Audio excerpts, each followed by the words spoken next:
Hello?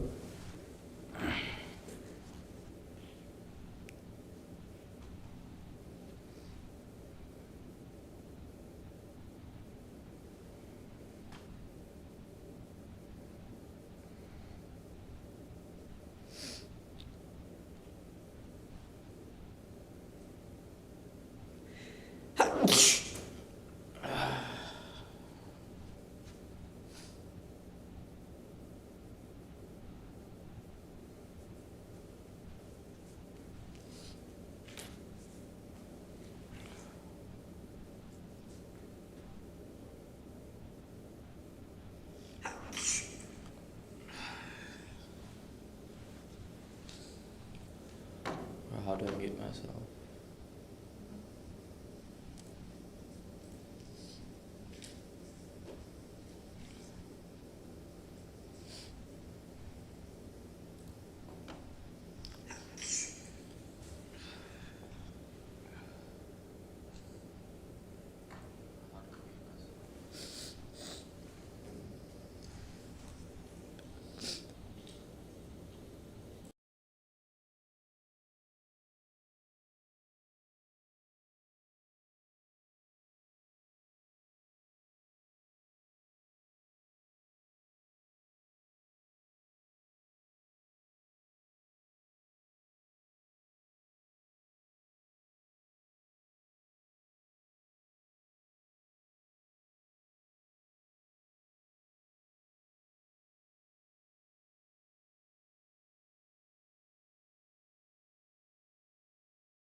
then if this team there is live stream.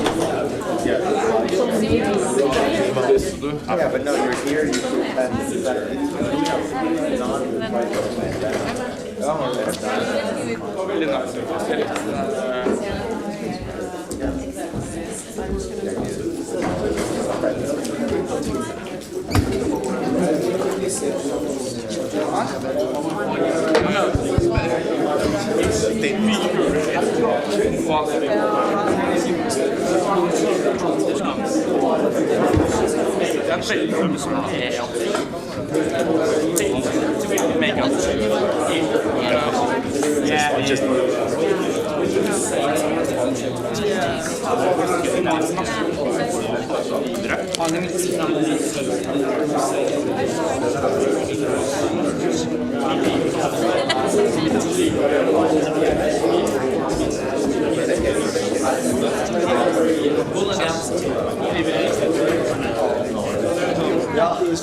Hi everyone. Very excited. Sorry, can I grab everybody's attention for 2 minutes? Very excited to have you in the audience today for the finals. I'll just ask that everybody in between presentations refrain from going out that door, coming in or out that door, because that is where the teams are waiting for their buffer before their presentations. Thank you.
Just anywhere else.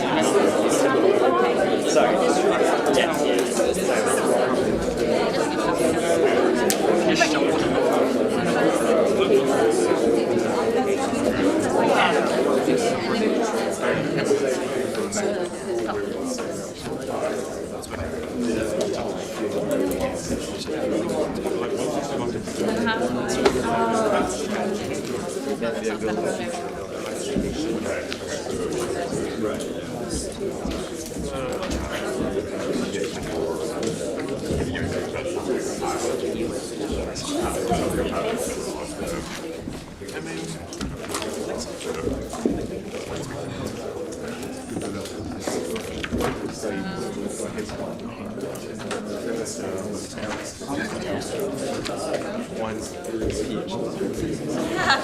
I was telling my kid, my 5-year-old draws back, writing that I would be using.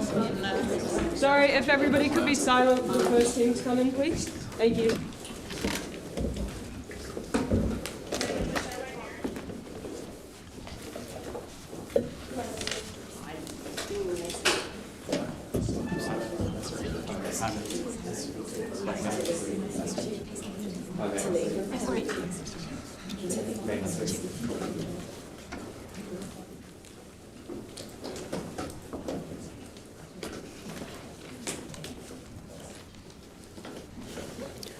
Welcome to the first team's presentation for the grand final of the 2024 Champions Trophy Case Competition.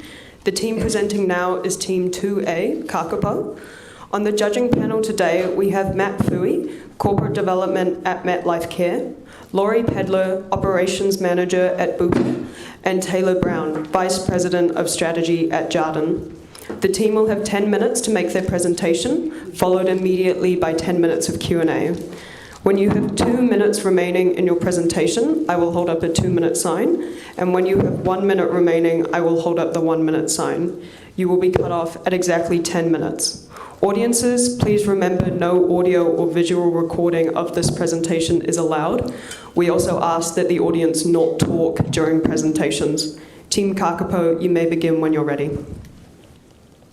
Growing up, my mom always told me that if I truly loved her, I wouldn't put her in a retirement village. This anxiety associated with retirement villages stemmed from her fear of losing her sense of independence and community. What if she didn't have to have this fear? Kia ora, my name is Birdie. I'm here with Simon, Tilly, and Jamie, and we are here today to tackle the following key issue. How should Ryman structure its near and long-term focuses while maintaining financial resilience and meeting adjusting demographic needs? Introducing the Fund and Flourish strategy. This will allow Ryman to reduce its debt dependency as well as meet rising demand by leveraging capital to fund future development. So let's discuss your core competencies that we aim to leverage. Firstly, standard of care. Secondly, resident experience. These both are associated with Ryman's facilities having the Ministry of Health certifications that are so widely renowned. Finally, market leadership. Ryman has a lot of the market share in this industry, as well as having the most amount of village units served for residents. Moving on to analyze some of the current issues. Revenue diversification opportunities will help Ryman to overcome some significant financial barriers. So currently you've just completed some capital restructuring, which provides one step in the journey, but the final jump will be in leveraging your opportunities to increase financial resiliency through diversification. Additionally, Ryman has a clear opportunity right now to service its independent residents. So currently the market of 65 plus consumers is growing while 85 plus is growing at a slower rate. So this leaves a greater market for independent consumers who want to maintain their lifestyle and independence. Additionally, 62% of seniors currently prefer an active lifestyle. So all of this being considered, we considered several strategies before we honed in on the Fund and Flourish strategy. So some things we wanted to leverage were capital efficiency, serving the desires of the aging population, as well as sustainable growth and feasibility. So some strategies we knocked off simply due to feasibility. For example, other financial instruments, as well as expanding into city just didn't seem feasible given the current situation, market situation, as well as things such as introducing advanced deposits and pausing more development or selling more of the land bank. So we truly believe that offering premium services to fund future development will help to meet the needs of an aging population, a rising population, as well as leverage capital efficiency and is feasible. I will now pass it off to Simon to break into the strategy. Sweet.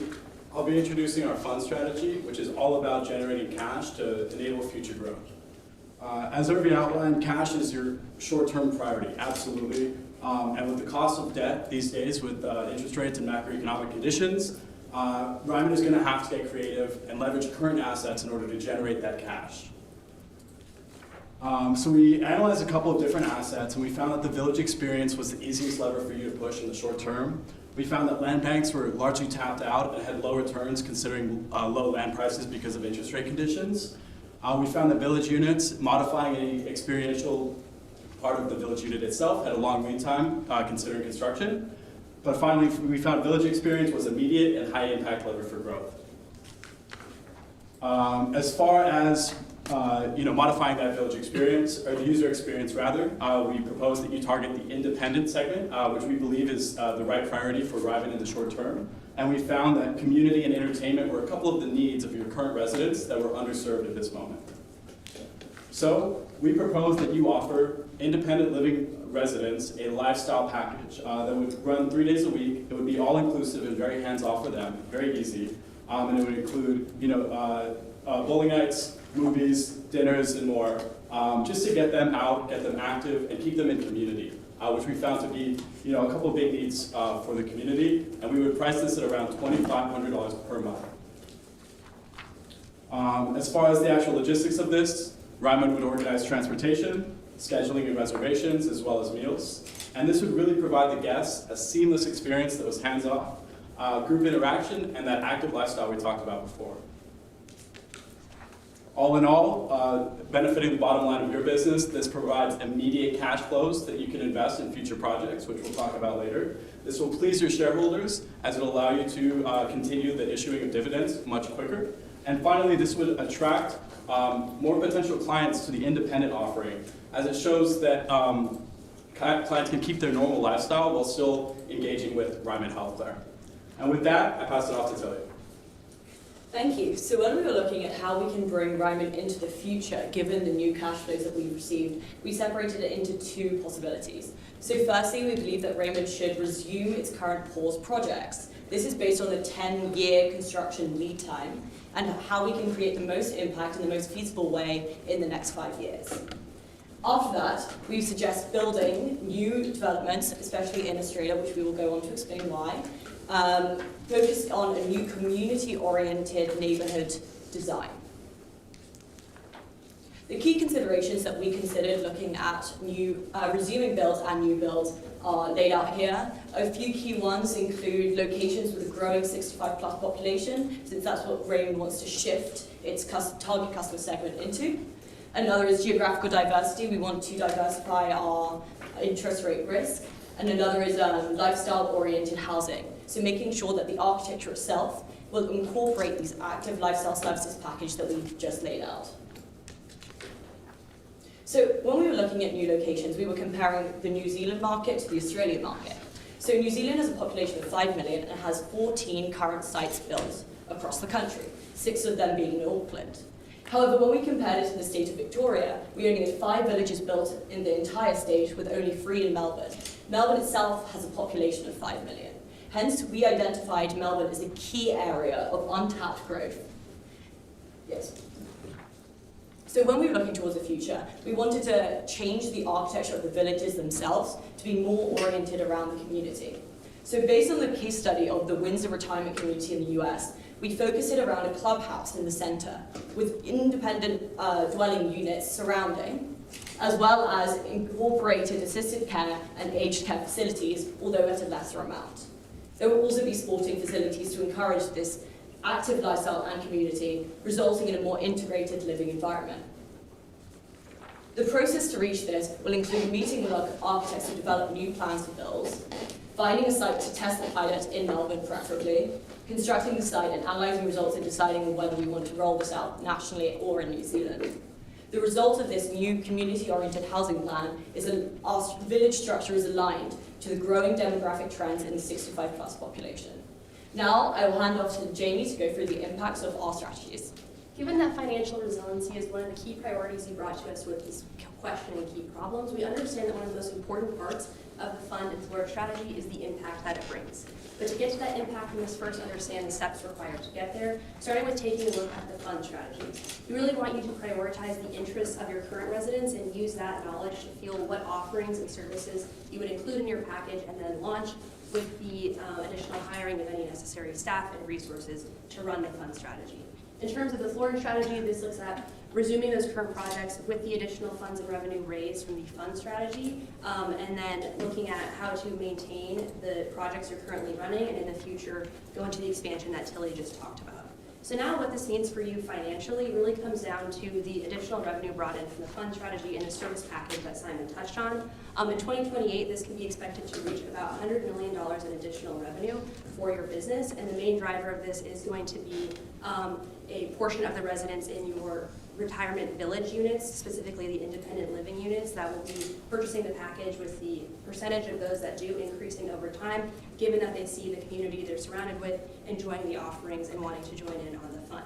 In terms of the cost for this, it's really going to come down to the additional staff and resources necessary to run all of the events and offerings smoothly, and that can also be scaled up over time as we're continuing to build and have more spaces for residents to accommodate them and more of the offerings and things that come along with the package.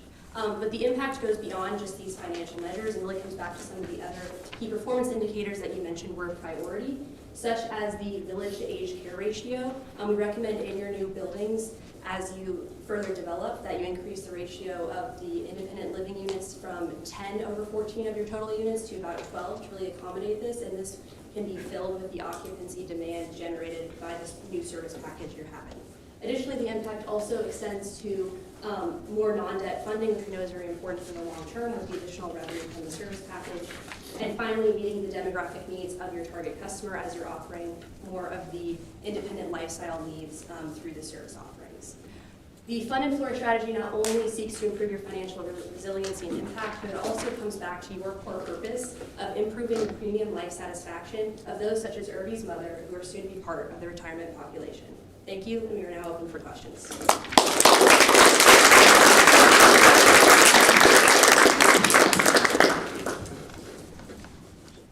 Thank you, team. You now have 10 minutes for Q&A. Thanks guys for the presentation.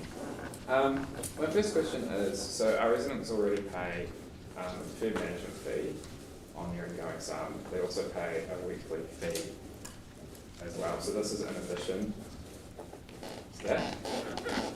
Yeah, this would be in addition to that, but we believe it's justified by the 3 times a week frequency, as it, it'll fill up a lot of their time.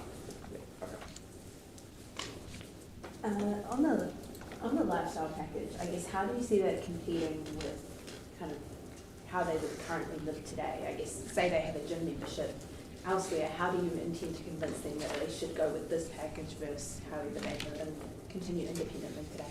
Yeah, so I'd say the first benefit would definitely be the community orientation, in which that, it's large group settings in which you can go out and live. So that would be first. And then second would just be acknowledging, the large continuum of care that Ryman offers. There are many different people that are living within the independent living category, and not all of them may be able to drive or have gym membership. So we'd really be catering towards those that are a little bit less able to do those things that they don't always want to do. Thank you very much for your presentation. You identified care as important right at the beginning. Can you tell me a bit more about where you addressed that in your presentation and what that looks like? Yeah, sorry, can you repeat the question?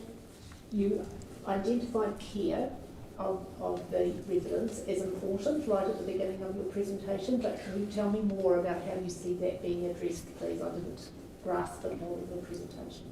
Yeah, so we took a broader interpretation of care, I guess, in terms of it's not just the most urgent and shelter and housing kind of needs, but it's more community and living and a fulfilling life that we provide.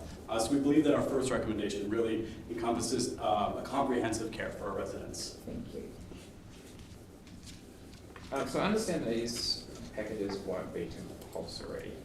So how do you deal with the situation where you almost end up with 2 classes of citizens within a village, those that have service packages and those that don't? Certainly that could be a potential outcome. We don't see it maybe so much as a class divide, but rather maybe even an encouraging factor where, the more people sign up, we see almost a bit of a network effect in which people see their friends going out to bowling, movies, etc., and they feel encouraged to add on to this. And because it is the independent category, those that don't feel obliged to purchase it are likely going about their daily lives anyways. And then furthermore, as we go into the future and start bringing in this community-oriented neighborhood plan, the point is that you kind of mix all the different types of residents and surround them around this communal area. So in the sense of community, they'll still be able to have that and foster that, and then there will also be the active side of it through the package. When you talk about, is it 9 out of 48 villages in the land bank being resumed, what's the reason for only 9 out of them? How did you get to that number? So I believe in the case, there were only 9 sites in the land bank, and then aside from that, there are 3 or 4 sites that are currently paused. Yeah. So if you go to the appendix, there should be a slide on the exact locations that we've outlined according to the key considerations from which I laid out earlier, and this is how we came up with which locations. As far as the land bank, anything that doesn't have active construction on it, I believe the second to last appendix had a development pipeline, and anything that didn't have that construction bubble filled in, we consider to be in the land bank. Should be around 9 properties. Could you tell me your view on the age of residents entering the retirement village? Yeah, Go ahead. of course, that's a great question. Given that we're focusing on the lifestyle component and really addressing the independent living population, it would be much more focused on the younger end of the retirement age population. And that not only is because of the focus on the lifestyle component, but it also taps into customers early on in the continuum of care journeys, that you increase their lifetime value not only from when they're needing care later on in life, but from the start. And so these additional offerings can really emphasize, the desire and needs that they would fulfill for those customers at the earlier age category of the retirement spectrum. Thank you. So just to follow up on that, are you guys proposing that you will lower the age of entry to enter into a village? Not so much that. I think something that we noticed definitely that people are staying healthier for longer and living for longer.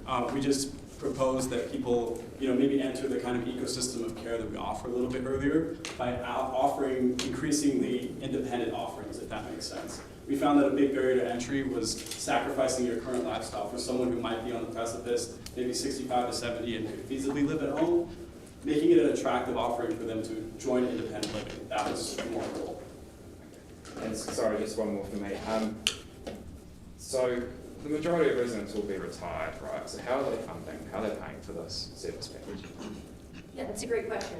What we've seen from your historical and current residents is that they have been more than able to pay for their living accommodations with the occupancy license, and are comfortable taking the lower value in the end when they either go on to another portion of the continuum of care or not, and they're also paying the additional weekly fees on top of that. And given that you cater to a more premium segment, we believe that the desire for these services will be able to be met with the type of facility that you're offering. However, we've also accounted for the fact that not every resident is going to be able to either afford the package or want to participate, but with that accounted for, there is still a significant revenue that can be brought to this strategy. And just an additional demographic consideration, those entering retirement now, baby boomers, have really an unprecedented level of wealth, an unprecedented level of spending. So we believe we'll be able to tap into that. Can I please clarify what part of your strategy is driving the increase in the village to age care ratio? Yes, of course, that's a great question. So right now, the part that's targeting the current residents is not changing the ratio of the units. However, we're recommending that that's a strategy that you take on when these funds that you're bringing in allow you to fund more of your expansion to newer properties, so that when you're designing those, that is where the ratio of the village units to care units would have the potential to expand. With that increase in units being able to be fulfilled by the demand created from the earlier end of the retirement spectrum that the package offers. Nothing else on me, thank you. Can you walk me through why you want to continue expanding in Australia versus continue to develop in New Zealand, for example? Certainly. I think the biggest thing that popped out to us was just simple demographics. When you take the metro area of Melbourne, for example, versus the metro area of Auckland, we already have, I believe, 13 care facilities, whereas Melbourne, a place that's 3 times the size, only has a handful. So we saw that there was a lot of potential for growth there specifically, as opposed to somewhere like Sydney, because it's a market that we're familiar with, we have a presence, and we already know all the regulations. And do you think that brings additional operational complexity versus expanding in New Zealand? I think New Zealand will always be the market that you're more comfortable with, but any operational complexity is certainly justified by the potential market that you're tapping into. What's the margin on your flourish strategy that you're kind of independent living? So this package will be here, but I'm just struggling to. Of course. So in terms of the margin for that is going to be mainly dictated by a lot of the current margins you're seeing for proposals and projects going today. But the main factor is not necessarily steeply increasing the margin, but rather what financing forms you're using to fund them. So with increased funds from the fund strategy, you'll be able to decrease the reliance on debt for the flourish strategy, leaving more room to have the extra revenue used for operational expenses that you wouldn't be able to do prior. these sort of community centres, community hubs, what impact do you think that will have on development economics and construction costs, and how have you factored in the cost of building those amenities? Yeah, it's definitely another great question, and one that we think would also be closer in line with the project plans you have currently in place that are going to be resumed and ones in the future. By being centered around a community hub, you might be able to increase the price associated with the dwelling that you have, and that would be able to cover the associated costs that might come from complexities with building around community hubs such as those.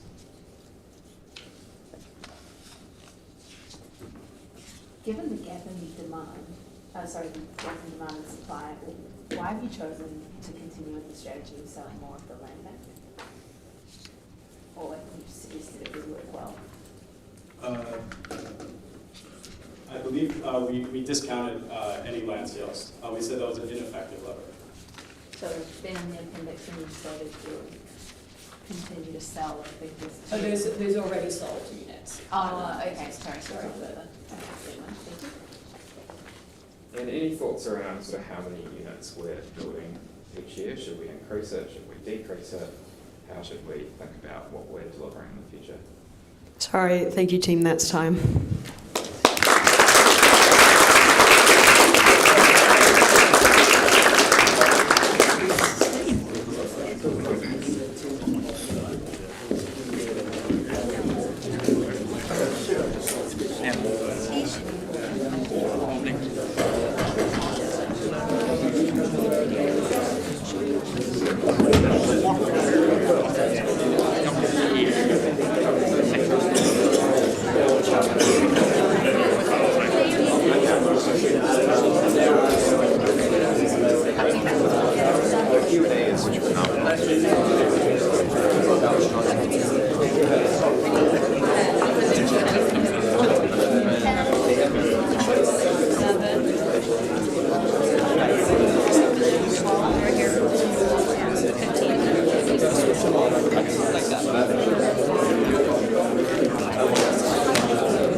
Sorry, if the audience could be silent while the next team comes in, please.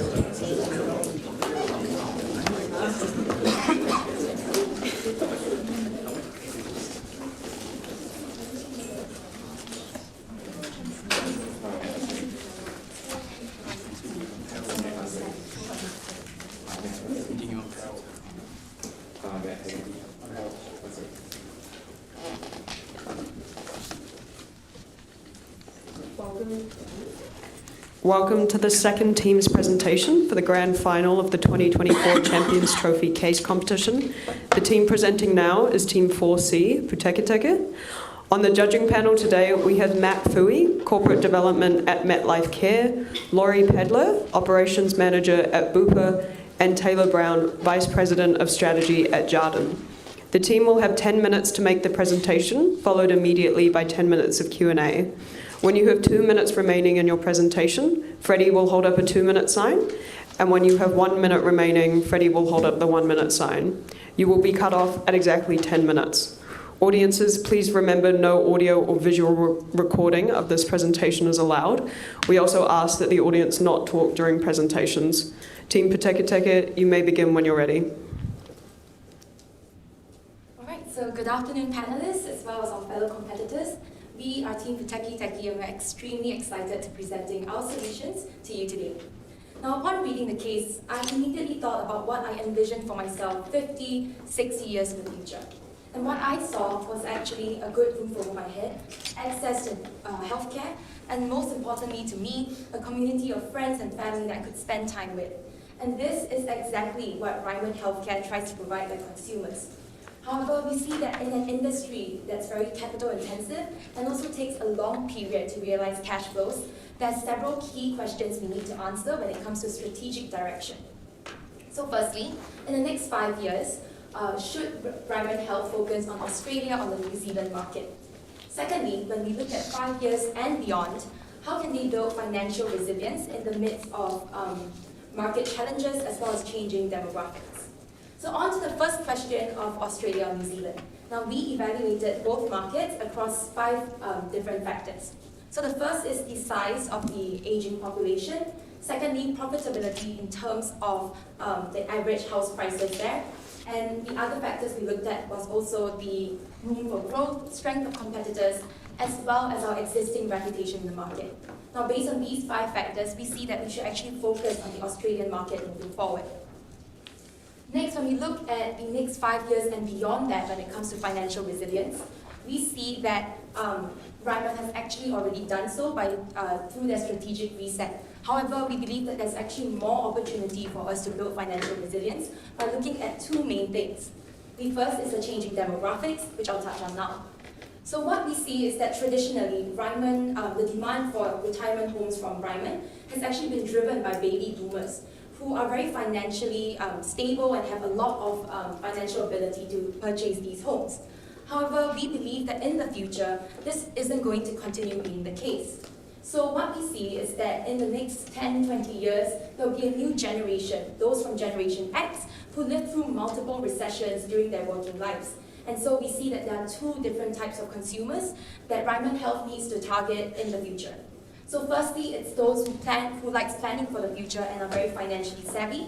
And secondly, there are those who are financially not as able and may not be able to afford retirement homes. Therefore, how can we adapt to meet those needs? So, continuing on from my friend, Freddy is a 60-year-old man, and what he's doing today is to cash out his 800K house that he's currently living in and buy a retirement home. However, we see that he's actually not someone who our future customer will be. So what if someone can start paying earlier, 10 to 15 earlier, and the benefit is clear? It can actually allow for cost savings for this customer and allows them security for retirement homes, and for Ryman itself, it can now get cash flow earlier and also predict demand. So we believe that this will work because it's what currently being done in Singapore, where we call BTO, built to order. So 80% of Singapore populations have their homes this way, where before 5 to 10 years before having a home, they actually start paying for the home already. And for the home buyers, this means cheaper homes because the price is now not subjected to property market fluctuations, and at the same time have the security of guaranteed a home. As for the home sellers, this allows us to have the cash flow early, as well as us being able to anticipate demand. So introducing to you, applying this to our current context, the silver plan. So we foresee it being 5% cheaper than the current price of 800K, where the ORA will now be 760K, and this is how it will work. It will be 5% down payment first at 45 years old, and throughout the 20 years before they reach the age of 65, they will be paying this by a monthly payout of just about $950 per month. And they will then pay a lump sum fee of 65% when they reach the 65 years old. And we believe this allows us to do a cash flow matching, which allows Ryman to improve its ability to complete contraction for development pipeline. This is how it will work, where we take the money earlier from the customers and can pool the periodic cash flows together. And this allows for financial resilience for Ryman, where we can actually improve free cash flow position to withstand cost fluctuations, and there will also be more cash flow for us now to complete construction for development pipeline. And lastly, we can also attract more customers as it is now easier to finance for retirement home. And this is not just a win for Ryman, but also a win for our customers. For Freddie, now he will now enjoy a lower capital sum of retirement care, as it is basically 5 to 10% cheaper than current payment, and it's also allowed them security of being able to forward plan retirement. And lastly, There's also now greater flexibility on housing types where they can choose a location and even plan their house to be close together with their friends and family. So next, we look at the second portion of achieving financial resilience. So for this, we see that the demand is actually reliant on the performance of the housing market. And therefore, we reach a point where perhaps we can't really rely on revenue coming from acquiring new tenants. And therefore, we need to look at how we can drive revenue from our current customers. So how can we unlock new revenue streams in this sense? So following on from that, we see that we actually have the capacity to target elders more. So right now, Ryman Healthcare actually provides access to healthcare and other needs, as well as independent living with necessary amenities. However, what we do see here is that socializing and having activities is still a very, very big part of aging, and that is what we want to target with the Silver Club. We follow a country club model where we create hobby-based communities for our like-minded elders. So elders will pay the yearly membership fees for our Silver Club activities. So this could come in the form of perhaps a fishing club or even a golf club where residents can actually choose which one to go for. So for our persona here who likes to fish, he could pay a yearly fee and then gain the opportunity to go for weekly fishing trips, for example. And each hobby would essentially have its own membership fee, and it's up to the resident to choose which one they want. In terms of implementation, we would like to use third-party vendors as well as partners to execute all of these activities, where we will be taking a 5% cut from them. And the impact that we see here for Ryman is that we'll be able to unlock more cash flow from the 5% cut taken from the vendors and have a differentiating factor from our competitors as well. In terms of our elders, we see that they can gain a community of like-minded people and socialize with them as they continue aging. And now looking at the financials to tie things together. In terms of implementation timeline, we aim to launch our strategies in a phased approach starting from April 2024. For Silver Club, this will be in the second quarter of 2024, and for Silver Plan, this will take about 1 year, where we will then launch it at the start of 2025. Our immediate next steps that we have identified for both strategies include outreach to partner organizations for Silver Club and for Silver Plan is to really establish a master plan for our revamped sales strategy, the launching of new showrooms, as well as launching our website. And now, we also understand that risk and mitigations have also been considered to preserve the interests of Ryman. The first risk that we have seen is the low uptake of the new payment model may be seen for Silver Plan. What we envision in mind is to be able to engage in further promotion during community events. Our second risk here is that there may be lack of economies of scale for activities in Silver Club. What we have in place is that different types of activities we hope will have different groups, different types of activities for varying group sizes. And now, we see that key levers are also being pulled to build a strong economic moat for Ryman. For revenue drivers, this includes having more sales of occupation rights, as well as the Silver Club. It includes having residents taking up activities that we have really consolidated for the country clubs. For key cost drivers, this includes launch of showrooms, websites, and development costs for Silver Plan, and for Silver Club, we'll be hiring 1 employee to really coordinate the activity schedule for the elderly, as well as the relevant transport costs.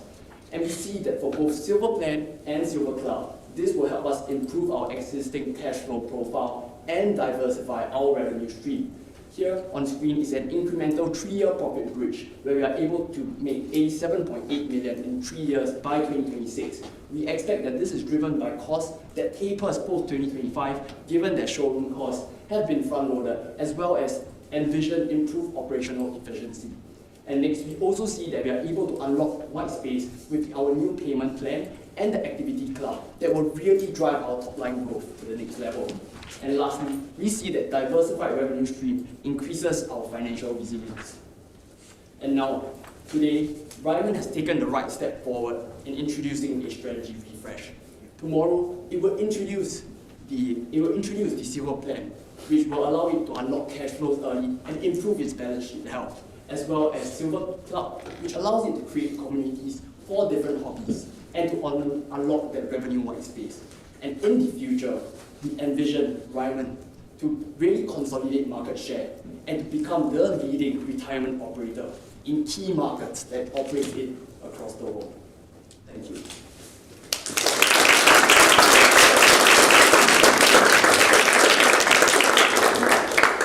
Thank you, team. You now have 10 minutes for Q&A. Thanks guys for your presentation. I have a question around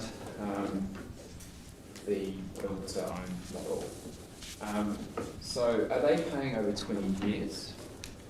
And then secondly, are you fixing the price at the start of those 20 years? Yeah, sure. So thanks for the question. Maybe I can take it.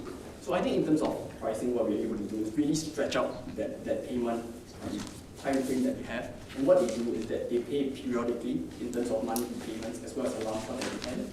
So what this does, it really reduces the cash flow needs in terms of lump sum payment at the very end for the elderly. And what this means for Ryman is that we are able to unlock cash flow early at different intervals.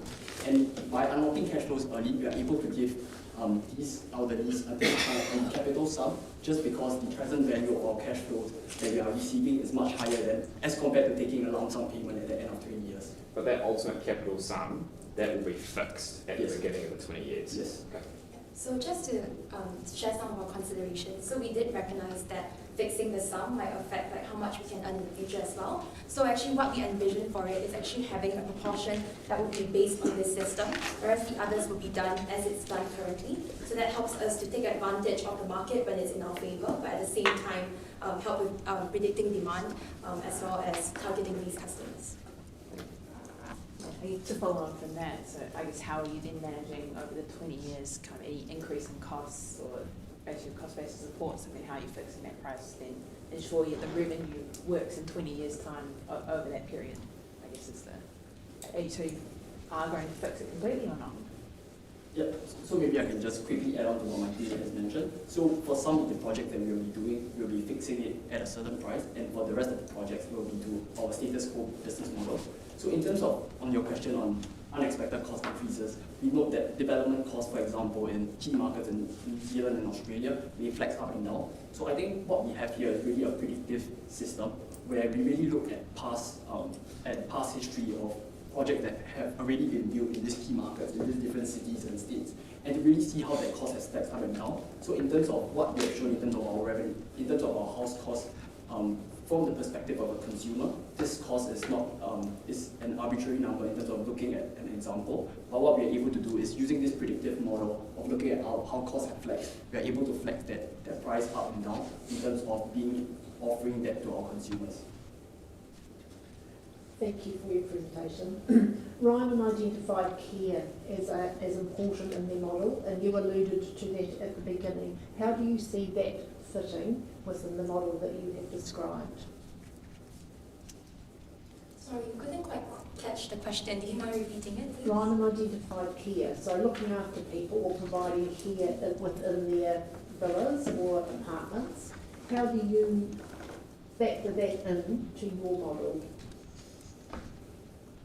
So I think Ryman's model is caring for the people and letting them have a home, like providing them a retirement home. And what they see is that there's insecurity from the customer's standpoint where maybe they are not able to pay for their houses when the 65 years old come, right? So I think this just extends on Ryman's value of providing a retirement home, where we actually provide them an options for them to plan for retirement homes earlier into their career and earlier into their life, where you will now have the security that I will confirm have a home by the time I reach an old age. Yeah, so that's why we do that. Thank you. And that leads to another question. Am I have another question now? So you say about the planning and starting at 45, which is very young when you're as old as I am, and very old when you're as young as you are.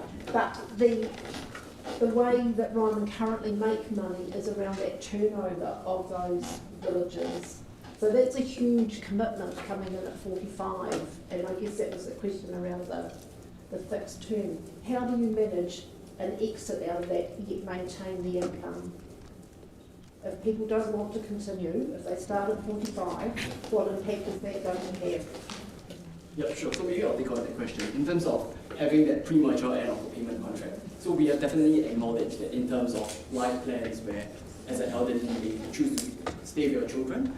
And what we see is that in terms of on the financial side of things, for it to make sense for all parties here, what consumers would be doing if they were to end their contract prematurely in the first half of their contract lifespan is to be able to forfeit 20% of the payment that has already been made. But what we also note here is that from the perspective of a consumer, this has not been a large sum because it's just 5% down payment with periodic monthly payments. So the bulk of the payments is actually backloaded into the really lump sum at the end when you pay for the principal. So, and this, they will then forfeit 35% of the payment within the second half of the payment contract. So this is just to allow for better visibility into our cash flow profile from the perspective of Ryman. And I think that this will represent a win-win for both parties. The age of the population in New Zealand over 65 is forecast to grow materially in the short term. So do we even need to worry about Gen X? Is there sufficient demand from people who are already at retirement age that we can focus on? Sure, so maybe I can take that question as well, and my teammates can add on. I think in terms of demand, definitely we see that New Zealand, much like many populations around the world, is really centered around that aging population. And really what we saw was that in terms of the market, we are occupying about 19% market share now. So we are one of the biggest player in terms of retirement operators in the country. But we also know that the market is quite fragmented with the rest of the other smaller players taking up about the 35% of the market. So I think that there's really much more headroom for us to really grow in terms of being able to attract this group of people with our new payment plan that really enables them to unlock and access housing opportunities in terms of retirement at a much younger age and to be able to get much more visibility in terms of retirement planning. If I could quickly add on, I think what we really wanted to do here is to be able to prepare for the future in a sense, to build their resilience moving forward because of what we've seen that has happened to Ryman Healthcare in the past few years and how they've actually had to reset their entire strategy to be able to overcome from that. So we actually wanted to build something that was more into the long term so that eventually Ryman Healthcare would not have to face such problems in the future when the new wave of like the aging population comes in that sense. Yes, so can you, I guess to expand on that, I kind of felt like the answer to your question was talking about why it's difficult for me to grow my slice of the pie, so to speak, but it feels like the pie itself is growing so substantially. So to kind of follow on, when you're thinking about Australia versus New Zealand, where were the problems that you saw in New Zealand and could you expand on those? So we actually have an appendix slide on that, and I'll walk you through the different factors that we looked at. So I don't think we necessarily saw a problem within New Zealand itself. We believe that we currently already have 40 retirement villages within New Zealand itself, and we do have the largest market share there. So in terms of attracting people there, we don't think that that's a problem, and we already have numerous more villages in the pipeline to create across the next few years that are already in the middle of construction. So for us, what we thought we could value add in this case was really looking at the next market that is also having an aging population. So the population, it's almost 4.5 times what it is in New Zealand. And because the market is very fragmented, you don't really see major players in the field. We believe that it's very easy for us to capture those customers as well. So for us, it's more of an opportunity, and we think that there is still a need to continue what we're doing in New Zealand, but to also move and expand towards Australia while we can.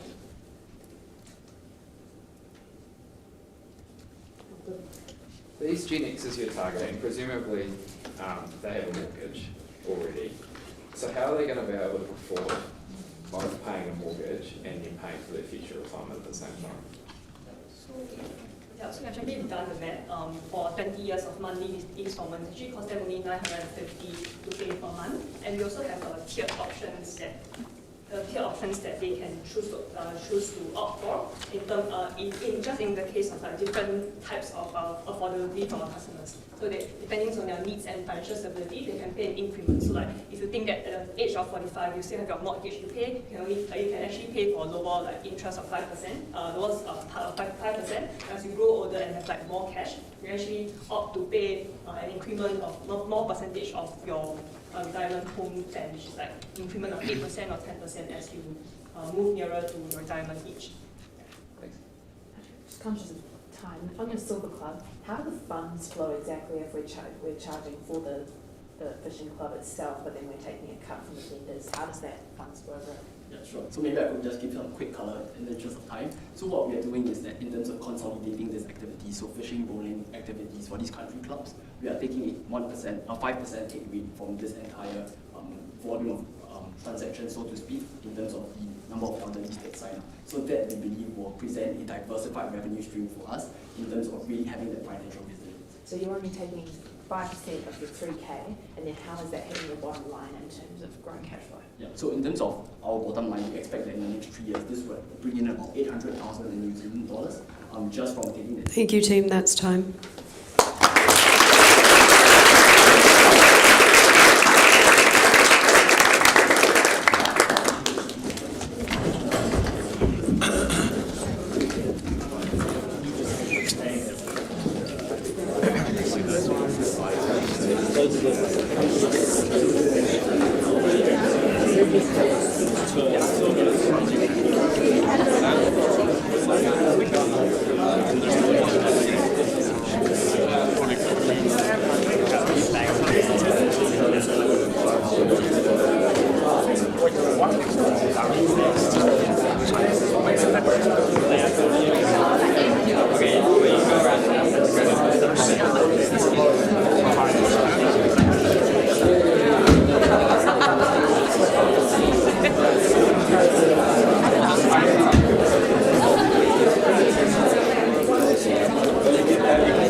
Do you want me to buy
it's lost on the internet.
Something about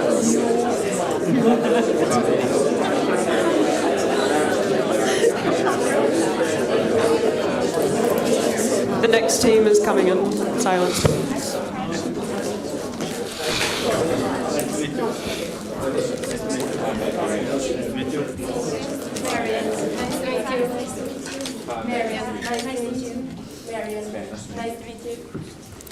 Welcome to the third team's presentation for the grand final of the 2024 Champions Trophy Case Competition.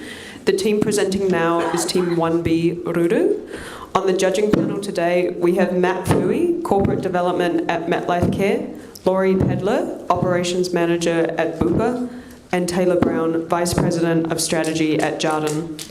The team will have 10 minutes to make their presentation, followed immediately by 10 minutes of Q&A. When you have 2 minutes remaining in the presentation, Freddie will hold up a 2-minute sign, and when you have 1 minute remaining, Freddie will hold up the 1-minute sign. You will be cut off at exactly 10 minutes. Audiences, please remember no audio or visual recording of the presentation is allowed. We also ask that the audience not talk during presentations. Team Rudu, you may begin when you're ready. Thank you. Last 5 years have been brutal, both for the business and for the world. It has been one of the darkest times. The COVID hit, and then the interest rates went through the roof, making it harder to put the roof over your head.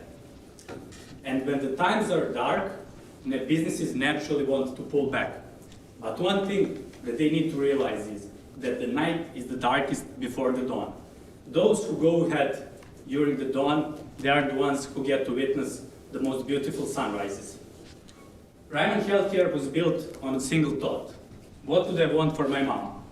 We are sure that Kevin wanted for his mom to witness a beautiful sunrise and to witness a beautiful future for the Ryman Healthcare.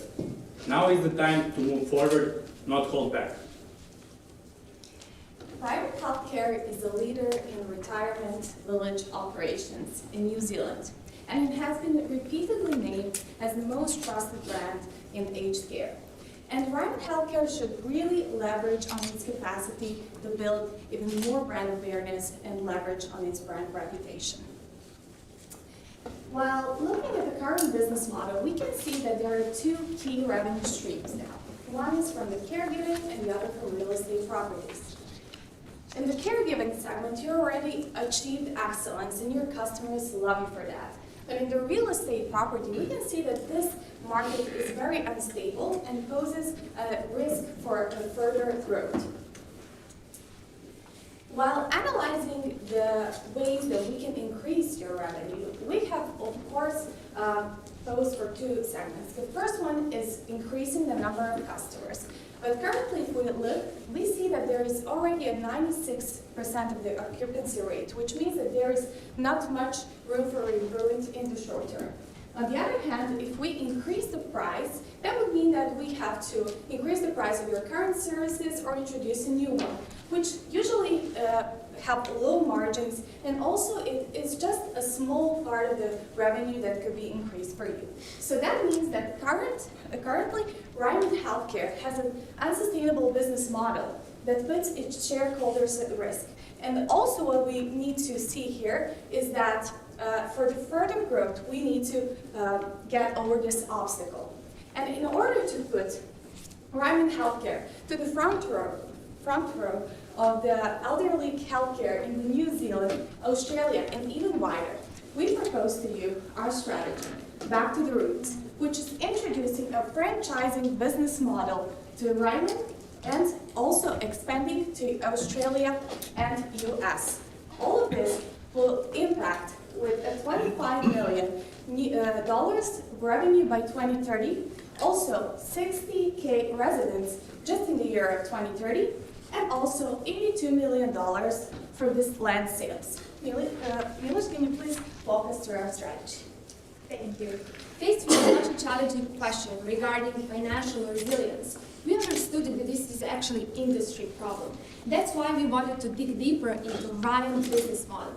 We can see three main pillars. We have financing, and we have real estate development and management. As we can clearly see, and history has shown, this is a highly risk part of our business model. Why is that? We are faced with unpredictable real estate market with high changes in prices, and also we are faced with unsustainable model with financing regarding interest rates.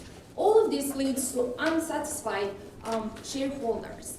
However, moving to bright side of the picture, expertise that Ryan gives to its clients is definitely caring about those people, knowing their needs and their feelings.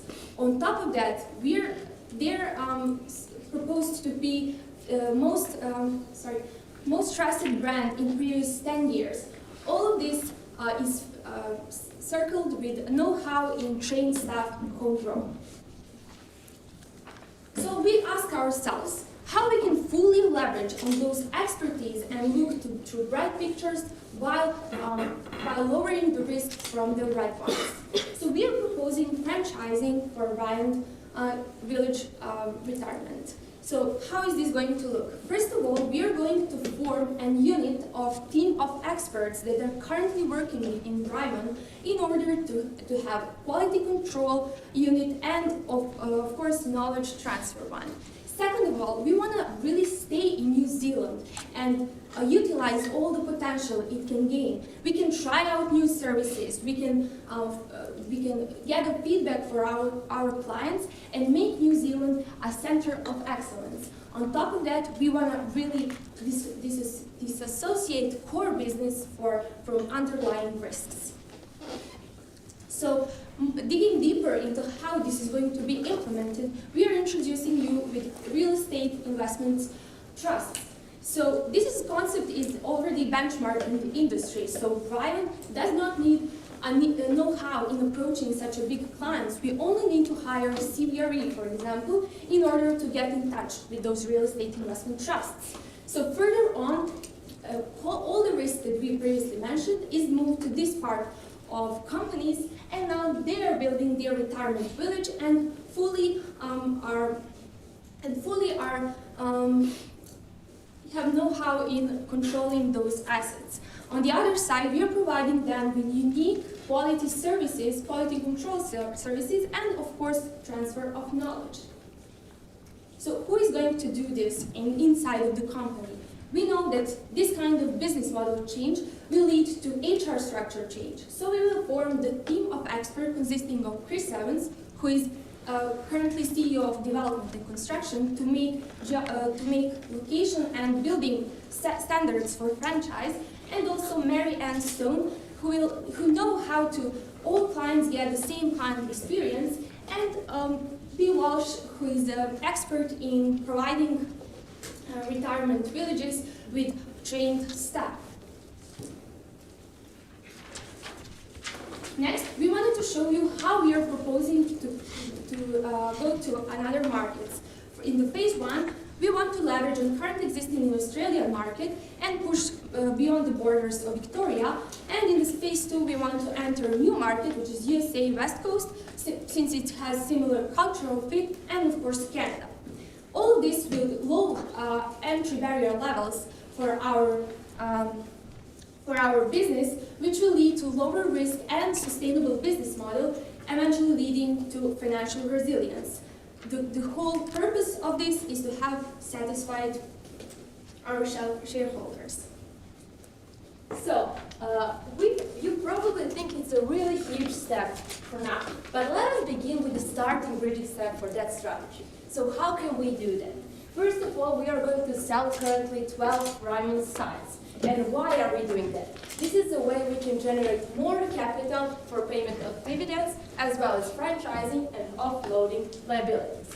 So let us begin with the way we are going to find the perfect target group for us. So first of all, we are going to approach the real estate brokers because this is a specific target group for selling those type of lands. And second of all, according to the case study from the page 50, we found out and concluded that they already have 12 lands that are currently for sale. So this is a way and reason of selling those type of lands in order to generate more capital for franchising as well as payments of dividends. So Milos, can you please tell us about the impact of our strategy? Thank you. This strategy will create $25.7 million of revenue in 2030. It will also secure sustainable financing. It will increase the earnings per share and create higher share values. Also, selling of the 12 sites that currently aren't under the construction, we are creating $82 million of revenue while offloading liability, also driving the share prices up.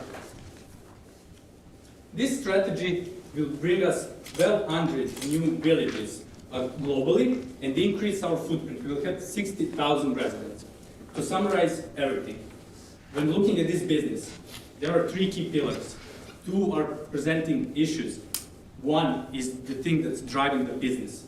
Bringing this business back to roots by diversifying risk and handing off the issues and non-core parts of business to the real estate investment trust. We are creating a sustainable future and we are becoming a company with much smaller liabilities. Thank you for your attention. We are now open for questions.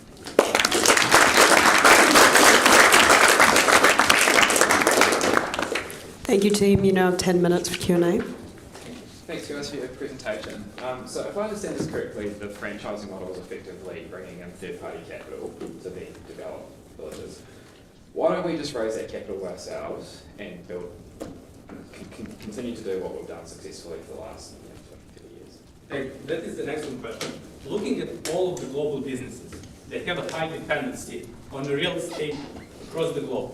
Franchising has been proven to be the best model because on the one hand, you mitigate the risk, on the other hand, you get the local expertise. Why the real estate trust funds fall perfectly into this category? They have the money, they have the knowledge of real estate, but also they have a 10-year tenure over the fund, which makes it perfect for them to hold this asset for 10 years, go to 2 or 3 resales, get higher margin. They are used to having a return on investment of 8%. Here they can have 12, and it gives us, it eliminates the chance of them switching to another provider or killing our franchisee by creating their own brand. They have no incentive to do that because after 10 years they have to leave. They have to sell it to another real estate investment trust, which means that Ryman stays the franchisee all the time without the risk of someone replacing him. You said this would bring us $25 million in revenue by 2030. In terms of how that fits into the broader revenue that we generate, $300 million, do you think that is a material impact? And then also, how does it impact our bottom line? Did you calculate an EPS impact? An EPS impact? Yes. This isn't just about generating revenue. If we look at New Zealand, which has 3 million people, and we look at the US, which has 330 million. Here we have 35 villages. In the US, we could have 3,500. These are all the conservative numbers. Due to the time constraints, please, the slides with the spreadsheets. If any of these numbers can go well, but on the other hand, that shareholders like and the stock exchange like is having no liability. You become a service provider. You can move into literally SaaS business. You can become a service provider without liability, which is something they like. When the crisis comes and you have no liability, you are in a much better position. You've lost all the interest rates and all of the back financing that you need to return. And as for the bottom line, through these finances, it generates 10% of the revenue. We believe it can go much higher. This was just conservative assumptions. Thank you. At the beginning of your presentation, you talked about care excellence that Ryman has. Can you tell me where you've addressed that and the cost of that in your franchise model, please? So basically, when we looked at this, at no point does Ryman has problem with its residents. They are satisfied that the occupancy rates are high. Meaning, they also have the in-company training program. The only thing they need to do is package it as a finished product and sell it to someone else to teach their people. This mitigates another risk. Every market has its own problems with the workforce. If Ryman were to go directly to the market, all of those problems would be theirs. They can leverage the local expertise from the companies to mitigate the problem with the workforce, just handing them the knowledge. That's what this company is about. It's about providing knowledge on taking care. All of the other things are the aspects of business that go with it, but that now can be mitigated and put on a different stakeholder. Thank you. So you highlighted that currently what the business is doing is unsustainable because we need this third-party funding. Have you thought about changing how we develop? For example, developing smaller villages, changing the style of those villages, etc. Thank you for the question. We definitely read that in the case material, providing us with a mitigation strategy for currently facing obstacles. However, we see that this just as a short-term mitigation from faced risks. So in order to further expand, we cannot have small strategies to just mitigate risk that comes up, but we need to fully understand what business model is appropriate for further growth. So yeah, we can have more effective capital raised in order to faster build the village and then faster have new clients in. However, this is just a short-term solution. How will the economic sharing work with the real estate brokers? And what will you continue to do? Real estate brokers or real estate investment trusts? Sorry, yeah, real estate investment trusts. Yeah. It's type of the financial model. Yeah. So basically, following the best practices, from every sale of a unit, we would take 1% as a one-time payment for us. They would have to pay us a fixed monthly fee per unit that they operate, and also a monthly variable fee of 1% of their operating income. On the other hand, the assumptions we have taken into consideration at this point is that currently in the markets such as West Coast and East and West Coast of the United States and Canada, home prices are higher. That median cost of living additionally would be around $3,000, and these are some assumptions that we got from the case study. So what is the value that we are providing to earn this commission, or to earn these 1%? Yeah, please can you go to this presentation with the instructions? Yes. Yeah. First of all, we are forming a unit that is fully support and quality control for new retirement villages. Since real estate investment trusts are not really have a know-how into building those retirement villages. However, they care about profits. And we are going to tell them, oh, hey, this is how you're going to make this work, and we are going to be paying for that. Please go to the next slide. On top of that, we are going to just work with special purpose vehicle, which is a formed company of real estate investment trust. So it's not such a big client that you can imagine when we say some words like investment trust, real estate, something like that. So we create a special purpose vehicle, which is private company, and we cooperate with their people monthly or quarterly with our team of experts in order to have that shared knowledge and expertise. That slide you had just before around the 2 years to the 5 years, is that the amount around the resale? Is that the average amount of time that somebody would own one of these? So what we looked from the case was about the DMP. So basically, on average, now it's shortened to the 4 years. We took into consideration the life expectancy and the way as they move through the chain of care they need. So we took it as an assumption that every 5 years the unit would need to be resold at higher price and that the DMP would be paid back. Thank you. You mentioned expanding both in Australia and the US and Canada as well. Why not New Zealand?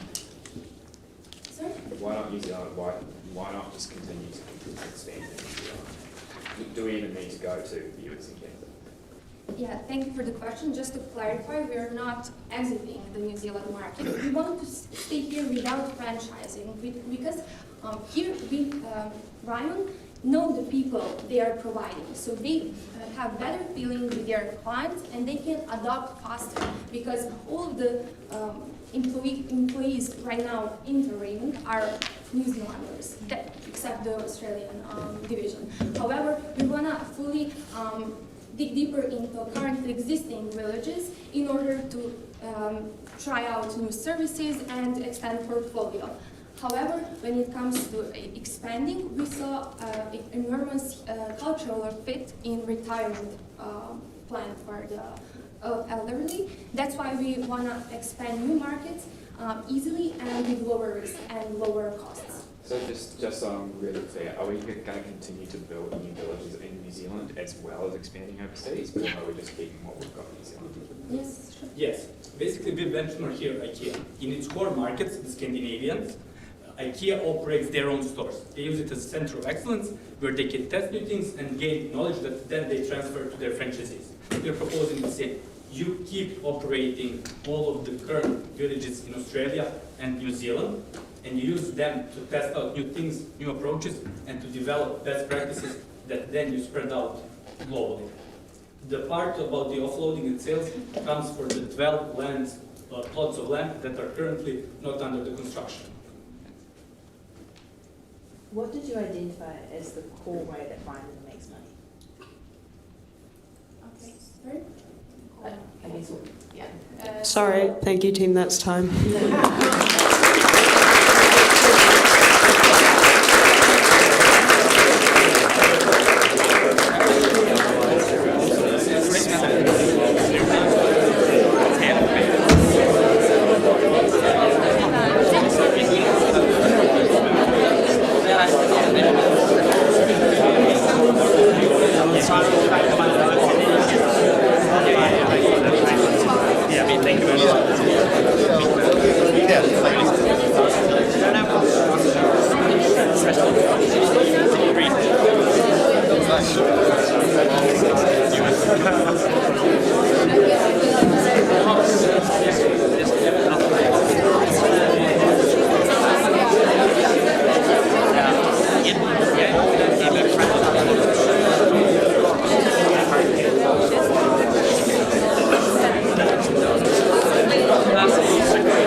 Matt.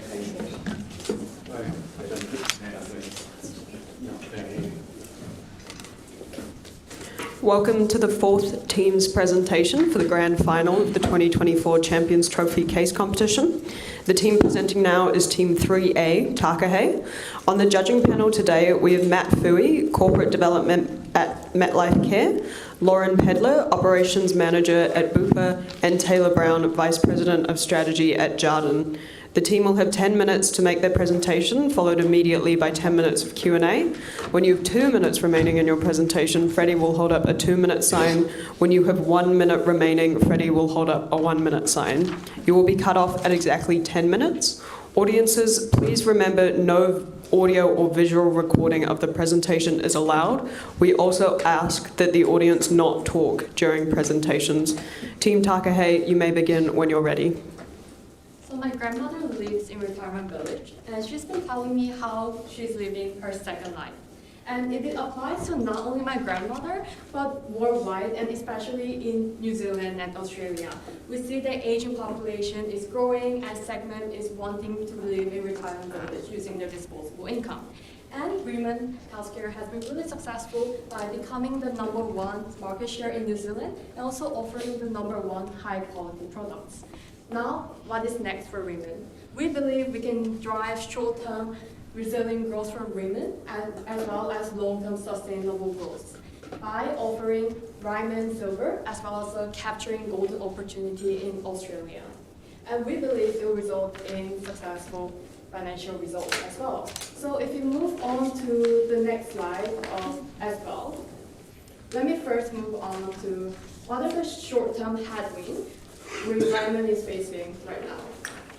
So we're currently facing in the short term high interest rate, which drives up the construction cost, and at the same time, it decreases the demand for the retirement home. So it's not really the best time in the short term to build up more construction. And at the same time, the recent movement drives down the shareholder rewards, which Ryman is now facing pressure from shareholders. So key question we need to ask is in short term, what Ryman can do to pursue sustainable growth. And we believe the answer lies in providing the services. Not only it is in our controllable area where Ryman can offer services, they are the segment or revenue stream that delivers the highest revenue at the moment. And we also believe that residential village is where our key focus should lie in. Not only the significance of residents are already living in residence village with high occupancy rate. This is a segment that faces the high ARPU as well as margin, where Ryman can do additional services to satisfy their needs. So let me first introduce our Amanda, who lives in independent village. So she's very socially active, but she decided to join the retirement village to have access to convenience to others. But she desires to fulfill their needs of physical, social, as well as meaning on top of what she's currently receiving in Ryman. Thanks, people. Presenting to you Ryman Silver, catering to the physical, social, and need for meaning of residents in both independent and assisted living. So let's take a first look at independent living. We know that for the social aspect, there are some needs. We know there's a need to have shared experience with community. They want to do what they love, which is probably traveling and exploring nature, as well as the need for minimum administration effort. As such, for the social, to cater to the social need of people in independent living, we like to recommend pulling together traveling, people who like to travel together. This can be in the form of short trips, which are 1 to 3 days in New Zealand, in exploring flora and flora, as well as visiting cultural and historic sites. For longer trips, this could be 5 to 14 days, and this could be in the form of international travel in Asia all the way to Europe. Now, in terms of how we'll earn money from this, there's 3 stakeholders. We start first with the travel agency, which will be handling all of the organizing and planning of events. For example, if the travel agency charges $1,000, we'll then charge the residents additional $100 on top of this. Now, we must be asking ourselves, what value add are we bringing to our residents? Well, the answer is that we're really pulling together residents with a similar interest or areas that they'd like to explore, and secondly, finding tailored packages that are based on what they are interested in. This helps reduce administrative work for residents and allow them to travel together stress-free. Now let's look at physical. The goal is really to teach physical activities that they're not really familiar with to strengthen the residents' health and wellness. how this can be done is by providing a range of low to medium intensity physical activities. Some examples of this could be golf and bowling. Now again, when we look at the revenue model, again, three stakeholders, the trainers, Ryman, as well as the resident. So for example, the trainer charges us $50 per person per class, we then charge an additional fee, which is the revenue we earn. Our value add here again is firstly identifying physical activities that residents of Ryman might be interested in, pulling together residents who are interested in the same classes, and settling all the administration work for our residents.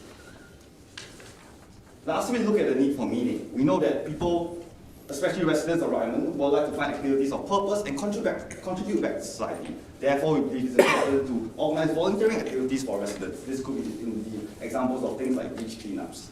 Now we looked at the first people independent living. Now let's look at people living in assisted living. So Joel is very similar to Amanda, but he's more in requiring assistance in day-to-day activities. But this doesn't change the fact that Joel also desires some physical needs, social needs, and meaningful needs in his activities in her day-to-day life. Thanks again, Jill. Now let's understand the traits of Joe. Right? Firstly, he's high income, he's had a successful and long career. Right? He also desires again for activities with purpose. Right? And lastly, he's also physically less active. So if we move on to the next slide, we can see we'd like to present to you Pathfinders, connecting high school and college students as well as our residents. The idea is really that we have these veteran residents share their experience and mentor the next generation.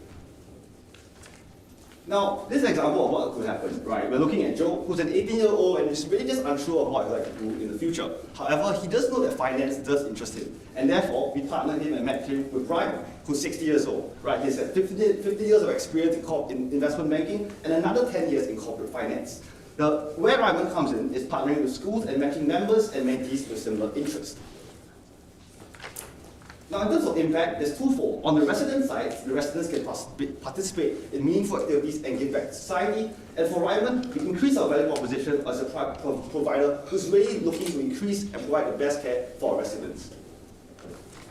Now, on the social and physical needs for people in assisted living, we recognize that for physical people, they're really looking for low-intensity physical activities. Right? And for people on the social side, they're really looking to socialize in low-intensity physical activities. Some example of physical activities could be bringing in trainers for things like Tai Chi, Pilates, or even yoga. Right? And on the social aspect, we could even bring in trainers for things like calligraphy and painting. Right? So really things that are low intensity in the nature. In terms of the revenue model, it will be similar to people in independent living. Right? So bringing in trainers and then taking a cut and passing on to residents. Now, Ryman Silver's impact is really threefold. By catering to the physical, social, and need for meaning among residents, we believe that we can increase revenue from services segment and increase our value proposition. By doing so, we can pull the most important lever that we mentioned for revenue and increase sustainable growth. And lastly, we can also improve our position among competitors. Thank you, Paul. So now that we have our short-term strategy, it's important to look beyond that into the horizon and identify golden opportunities. So right now, as Gio mentioned, we are really struggling against headwinds, but there are also strong tailwinds in the global rapidly aging population, as well as the growth of wealthy retirees throughout the world, especially in developing countries. Moving on, Australia in particular is such an economy with a strong customer segment, namely retirees that are aging rapidly, and it's expected to double in the next few decades. Furthermore, they also have high incomes and an appetite to retire comfortably. And for a company such as Ryman, its proximity to New Zealand makes it an attractive target. However, it might not be the right time, right now, to expand into this market. Which is why we are recommending a two-phase approach, where phase one, from now to 2026, we want to focus and streamline our pipeline of properties in Australia to really focus on what is already deep in development and really focus on that. At the same time, we want to really do deep market research to understand the market segment and the customers in Australia, as well as specific states and the market size. And we believe that this will position us well for phase B from 2027 onwards. As the macroeconomic climate improves, we can really aggressively develop new properties in Australia. So in phase A, we believe that with our current pipeline of properties in Australia, we'll be able to meet the subdued market demand in Australia. And in phase B, with our knowledge of the market and a strong understanding of where the suitable sites are, we'll be able to aggressively expand in Australia beyond just Victoria State and really to all the different states in Australia. And next, we believe that with our short-term and long-term growth strategy, Ryman will be poised for success. energy plan. With the successful implementation of the project, we believe that we can help Ryman achieve a sustainable next 5-year CAGR of 7.2%. As you can see, this is mainly driven by ARPU expansion with the introduction of value-added services, which will make up a meaningful 52% of revenue by 2028. Next. We want to talk about financial resilience. In the current turbulent financial markets, we believe that Ryman has the ability to keep its fortress balance sheet, and while there's room for actually capital structure reversion towards pre-pandemic levels, we believe that the improved earning profile will help to lead to better credit metrics.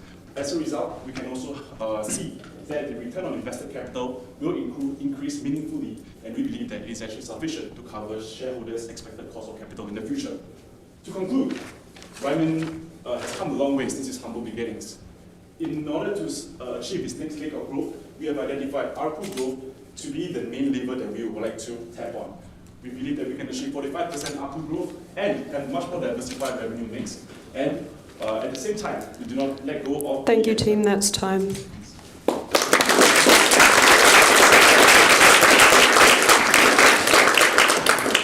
You now have 10 minutes for Q&A. Thank you for your presentation. My first question is around the Silver Club. So the business is inherently capital intensive, in particular development requires significant capital. How does the Silver Club address that problem? Sorry, could you repeat the question? Yeah, sure. So development and building new villages requires significant amounts of capital, right? In fact, we've had to raise more from shareholders pretty recently. So how does the Silver Club address that problem around capital constraints? Right, yeah, so definitely. So we just like to clarify that we are planning to pitch these services to the current villages. So there's no building of new villages, right? And in terms of, sorry, it was to clarify how capital intensive. How are we addressing our capital problem? We don't have enough capital to keep growing. Right, yeah. So the main way is to really, looking at the interest rate climate now, the real idea is to really introduce these new revenue streams, increase ARPU, and that will increase our free cash flow, which will strengthen our balance sheet, which would then in a few years' time when the macro climate is a lot better, allow us to invest in whatever ventures we like to go. Yeah, and to add on, I think the real ask of the case from our interpretation is actually to improve shareholder value. And in that case, it's actually what we can return. So in terms of a strict capital allocation strategy, we try to opt for strategies that are actually capital expenditure light in nature. So for example, at the community, we actually be working with partners and there's no need to physically deploy capital to build physical infrastructure. So the real idea behind our recommendation is to grow the value-added fees proportion of revenue such that we have better earnings profile, and I believe that would be the most sustainable way for us to curb past these current turbulent times of cash flow pressures. So just to clarify one point, are you going to stop building new villages?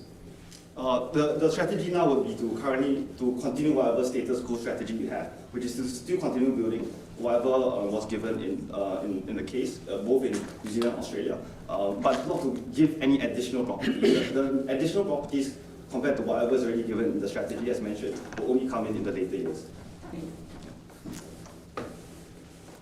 How does your Silver Club differ from what Ryman does today in respect of building community and independent living? Right. From what we understand currently, the communal activities is, while there are some, it's not super in-depth, and we believe that while there may be some sort of catering to the physical and social need, we believe there's not much of a teaching element, right, of bringing trainers to teach people. Right. On top of that, we don't, currently Ryman does not have anything that's catering to the need for purpose and meaning. Right. I think these are residents who had a long life, and even though they would like to rest and retire, we believe that there is still a need for wanting to give back to the community and society.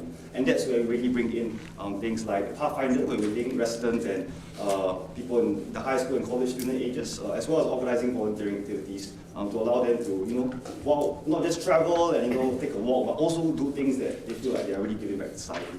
And maybe just to wrap up, so as you rightly pointed out, we are having extra services, but it's primarily for the medical needs of the residents. So the idea is really to go beyond this, provide travel, for instance, and really so that they can go beyond just their medical needs and really have a holistic and comprehensive and comfortable retirement lifestyle. Thank you. Nice segue with the medical needs. How have you captured that and the cost of delivering those medical needs within your model? So our understanding is Ryman's medical quality is already the market leader, and with the growing needs and current services offered by Ryman, it's sufficient to meet the residents' needs in the physical care, healthcare. However, we wanted to step further on not fulfilling the healthcare or the physical needs of residents to go beyond to fulfill other needs that residents face for their day-to-day living in Ryman Village to fulfill them as well. Yeah, if I may touch on that very briefly as well, we actually thought about it from a perspective of actually in terms of our numbers. We think that, we don't have the exact numbers, but we think that a fair estimate of healthcare inflation could be 5% in the next 5 years. So therefore, if actually we look at the average cost of the value-added services that we're projecting, inherently we actually seek to capture that by assuming a 5% year-on-year inflation rate as well. So the top line will grow in line with the revenue, such that our margins stay protected. So from a high level, that's how we actually took the nuances of rising healthcare inflation into account in our numbers. I have a question about expanding to Australia. Why Australia and not New Zealand? Yes, so thank you. So I think currently we already have a presence in Australia, in Victoria in particular.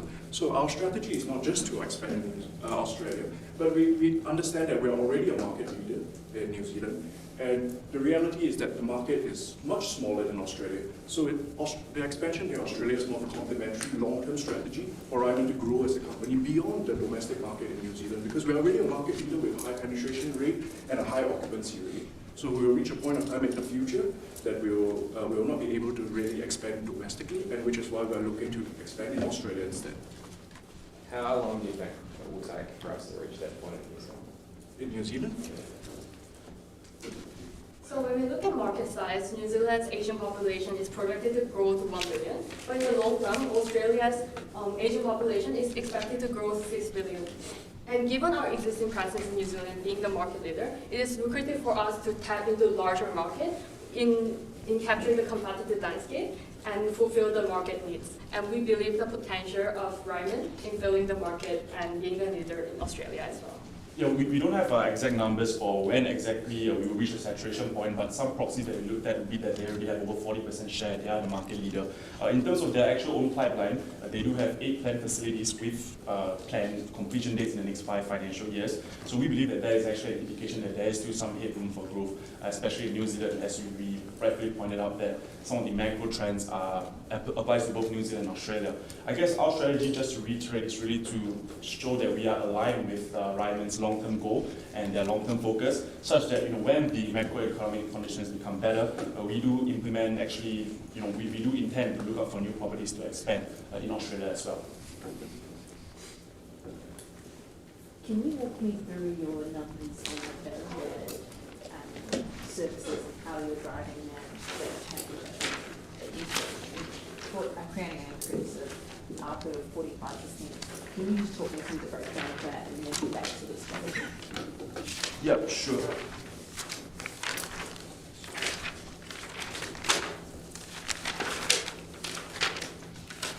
In terms of okay, so let me just walk you through the actual numbers that we have. We thought about it from a bottom-up perspective. So in terms of the resident growth, we can see that it's not the biggest growth. It is really based on an expected occupants, an expected capacity based on whatever they have planned. So where does the ARPU growth really come in? We actually calculated that if we estimate for the care needs to be a relatively lower ARPU of about 500 New Zealand dollars a month, we have the current ARPU for the RV units, residential village units, to be about 34,000 a year, and 26,000 a year. So this translates to roughly about slightly over 2,000 a month in terms of. Is that additional? Yeah, so you can see the biggest jump here is actually from 238 to 24 forecast. It takes into account an additional $100 weekly in terms of wallet share that we're getting from them. Specifically, sorry. Which are the kind of silver? Which one are those coming from? Like if I'm breaking that down, where is it coming from? We broke it down such that we believe we can have an extra $50 wallet share for physical activities and $50 for interest groups that they will participate with us in. So where's the other 1,900? If I'm getting 500 per week, $2,000 a month, where's is that coming from the mentoring, from the No, this is annualized figures. So actually, if you think about it, terms of 100 a year, a week, extra $100 a week, take 2 weeks in a year, that's a 5,200 uplift immediately. So in a yearly perspective, we can see the rationalization for the 5.2 jump, along with the baseline 5% inflation in terms of our fees. And what's that on that impact in terms of my total revenue line? I guess how much is it making an impact? In terms of the total revenue impact, we have done a simple waterfall chart to look at that. In terms of if we do hold the ARPU constant, the resident growth from these planned facilities itself will only contribute to additional 71 million in revenues. The ARPU expansion of 45% actually accounts for 233 extra million in terms of revenues, and it helps us actually grow by 5 percentage points in terms of revenue mix by the end of the projection period.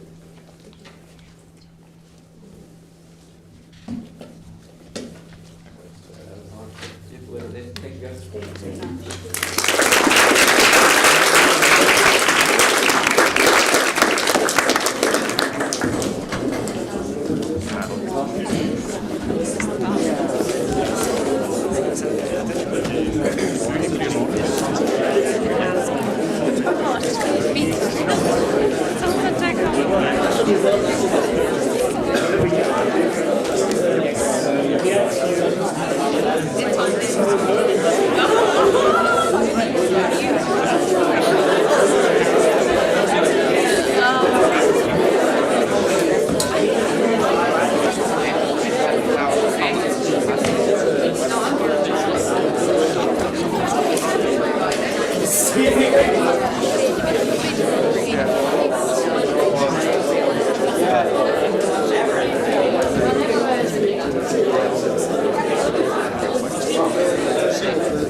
I just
If I give you a bunch of numbers and you pick out the ones that you're feeling lucky, would you like to get a lottery ticket?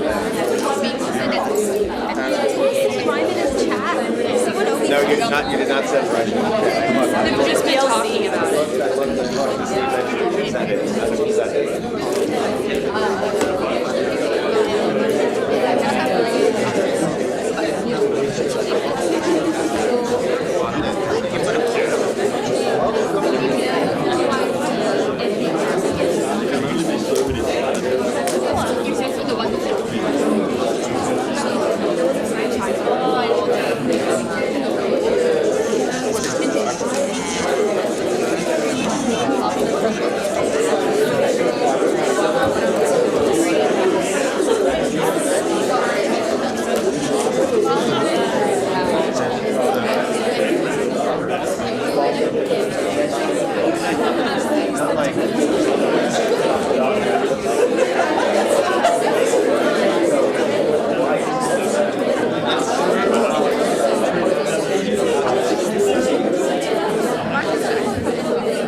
Welcome to the fifth and final team presentation for the grand final of the 2024 Champions Trophy Case Competition. The team presenting now is Team 4B Kiwi.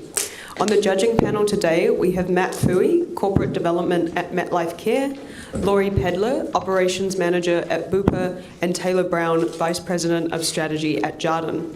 The team will have 10 minutes to make their presentation, followed immediately by 10 minutes of Q&A. When you have 2 minutes remaining, Freddie will hold up a 2-minute sign. When you have 1 minute remaining, Freddie will hold up a 1-minute sign. You will be cut off at exactly 10 minutes. Audiences, please remember no audio or visual recording of this presentation is allowed. We also ask that the audience not talk during presentations. Team Kiwi, you may begin when you're ready. Ryman Healthcare is the leading giant in the retirement village industry. However, we believe that in order to ensure a sustainable growth and expansion of the company, we would have to address 2 issues, which is to diverse the service provided and also to improve its financial resiliency. Kia ora, we are Team Kiwi, and I'm Haley. This is Adrian, Sunny, and Margaret, and let's begin. So we have 3 strategies for you today, which is Regain Plus and Active Plus to address the increase in service provision for expansion, and also the reverse mortgage package, which is to solve the high debt to equity ratio of the company. And here are all the positive impacts that it can bring. Thanks, Haley.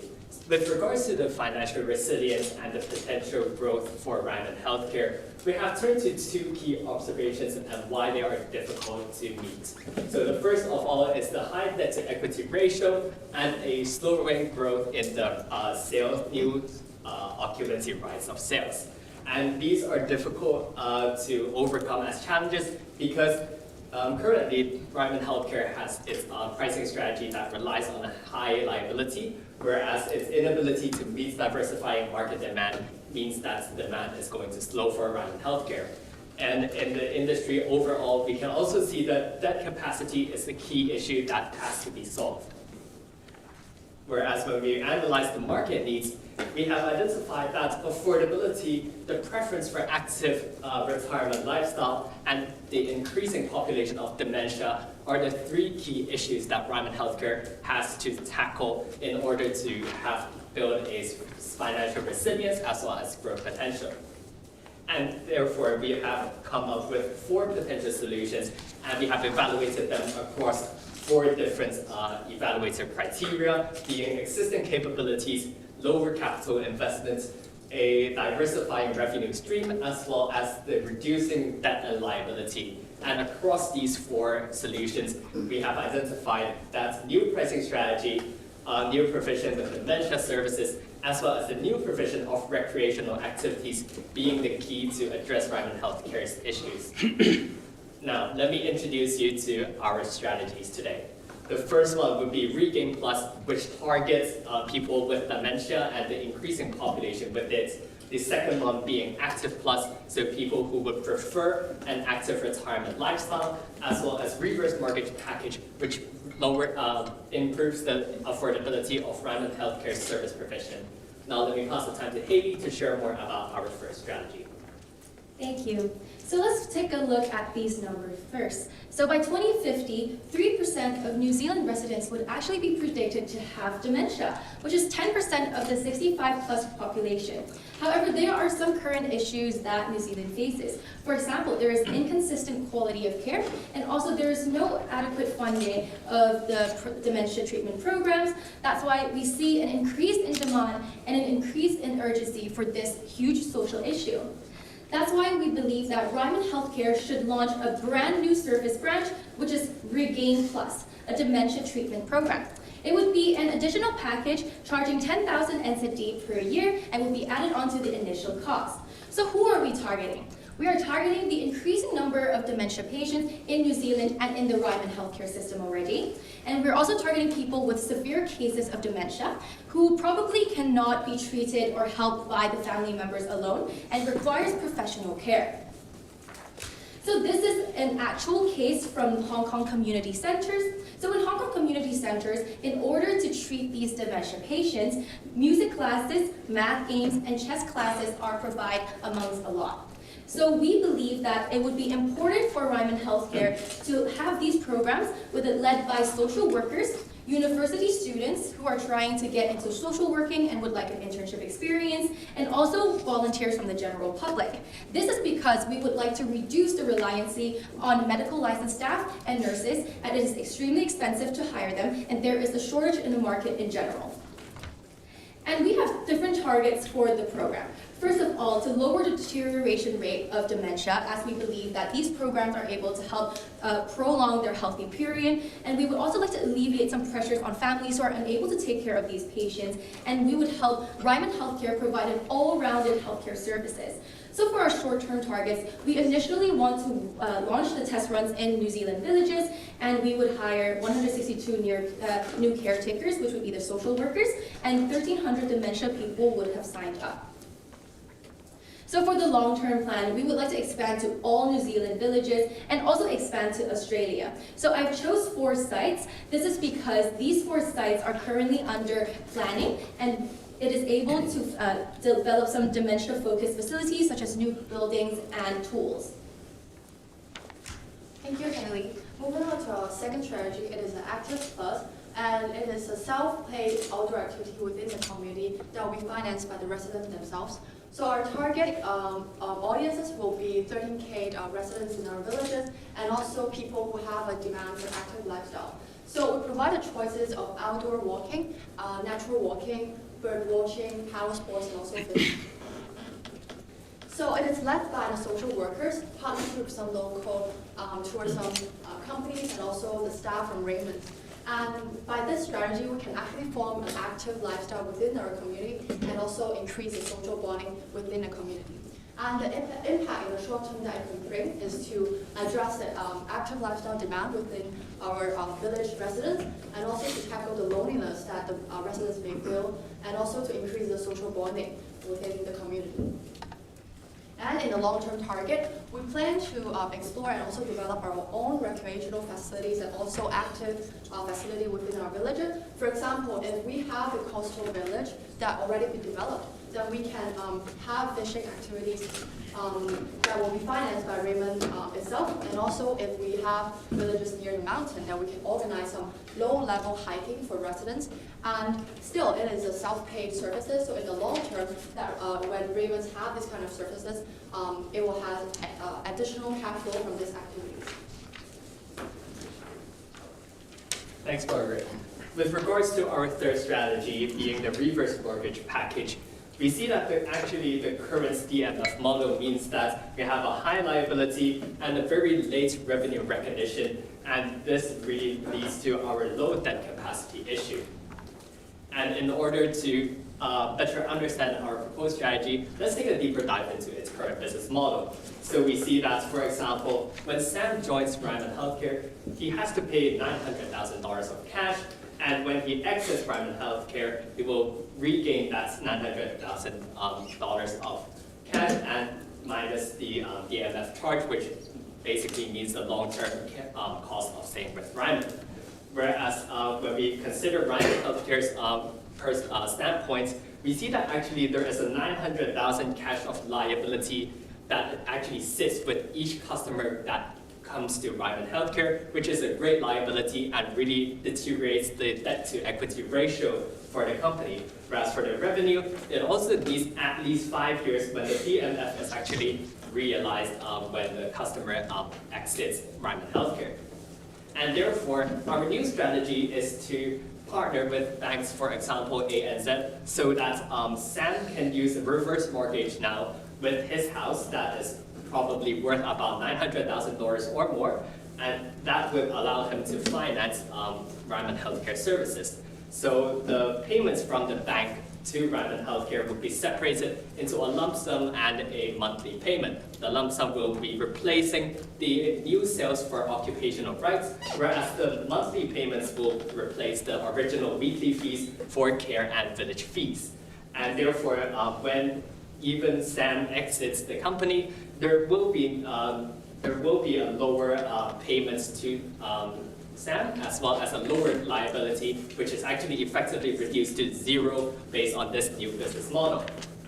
And therefore, with SAM, this is a visualization of our executional strategy, and that's the inheritance payments will be the remainings of what the 900K minus the payouts. Now I'll pass the time to Adrian to talk more about our reverse mitigation. Thanks, Sunny. We identified 3 key risks for our strategies. First, namely the lack of social workers to take care of dementia residents, and also the abandonment of partner banks, and also finally, the high costs in exploring active facilities within existing villages. And the mitigations are as follows. Analysis showed that Ryman Healthcare expects long-lasting financial results upon the implementation of our strategies. Here are the key KPIs that we could follow. Our Regain Plus and Active Plus strategy could bring in 1,300 dementia people to sign up, and also a 13 million revenue for an additional package. We also expect a 4% CAGR in residents attracted by our new initiatives. And moving on to our reverse mortgage package, we would expect 100. Thank you, team. That's time.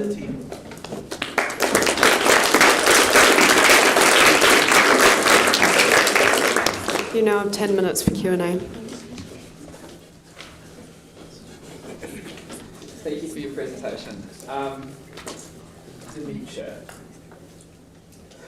Can you talk to me about the operational challenges that come with having dementia patients in a facility and how you'll address that?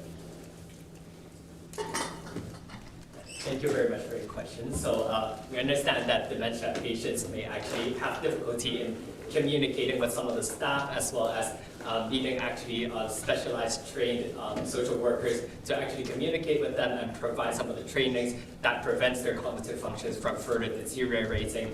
And therefore, we have suggested, to hire more caretakers at each village, and therefore, for persons with dementia, and they will be entering these villages and therefore getting the best care that is needed. And in the longer term, we would also expect for retained earnings that we can also invest into some of the in-house training that Ryman Healthcare actually already currently provides to nurture talents and to help them work with Ryman Healthcare. So with that in mind, is that going to be more or less expensive than looking after someone who doesn't have dementia?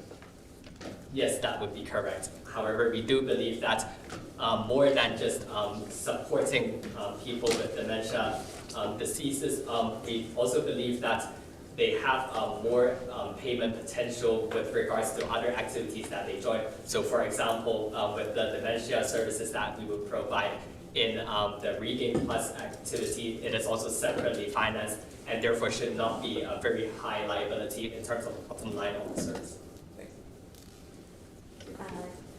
At the start, you talked about your target being an additional $20 million of revenue by 2028. In my mind, that computes to about a 5% growth of top line, which is basically in line with house price inflation. How is this strategy going to impact your margin, and how are you going to justify it to shareholders? Okay, we can go to the financial.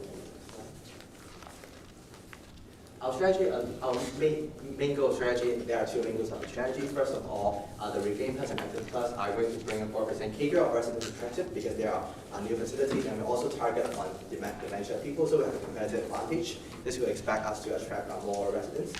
And also for the reverse mortgage package, we also tackle the 2 main pain points of our organization, which is the high debt to equity ratio and also a low immediate revenue. So after bringing in 100 million of reduced liability of shifting to new strategy, and also with a reduce of immediate revenue in 2028, we could expect a higher cash flow for each project, and also a reduced liability that we could fund more projects in the future.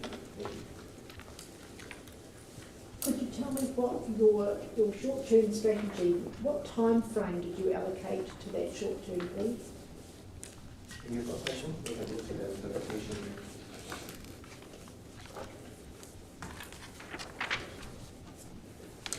I could go through the strategies one by one. For our Regain Plus, we will start to hire our social workers and also recruit volunteers and partner with universities. And we will launch our strategy in 1 year in 2025.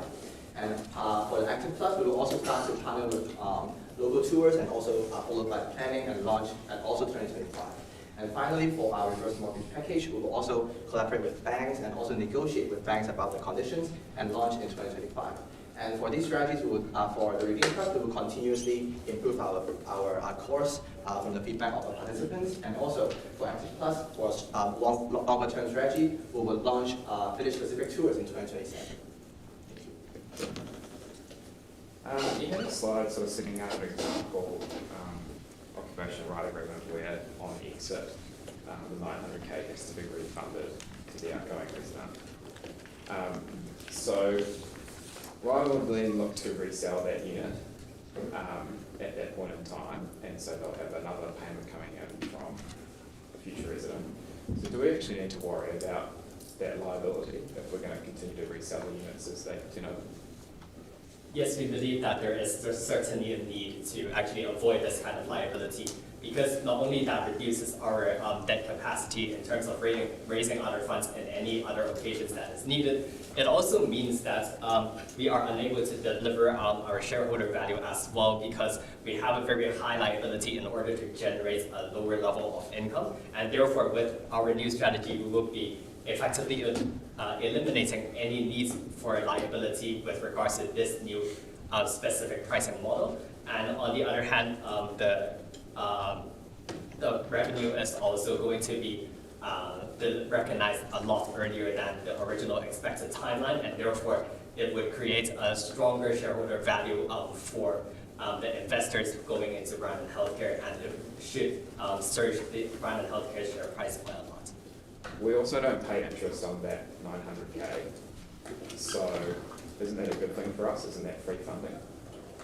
Yes, it is free funding. However, we also have to consider what the liability also means to the shareholders. So for the shareholders, they are effectively investing in a company that is very high in debt, and actually if there will be any issues in the cash flow statement, it also means that Ryman Healthcare is in exposure of a high financial risk, and therefore it's not really financially resilient. And we believe that this is also reflected in the recent share price of Ryman Healthcare, where given in the financial statement has decreased quite a lot over the past year. With the Redeem Plus strategy, who's funding the dementia treatment program? So those paying $10,000, are you seeking government funding for this, or is this paid by the resident? Thank you for the question. We can move on to the financial slide.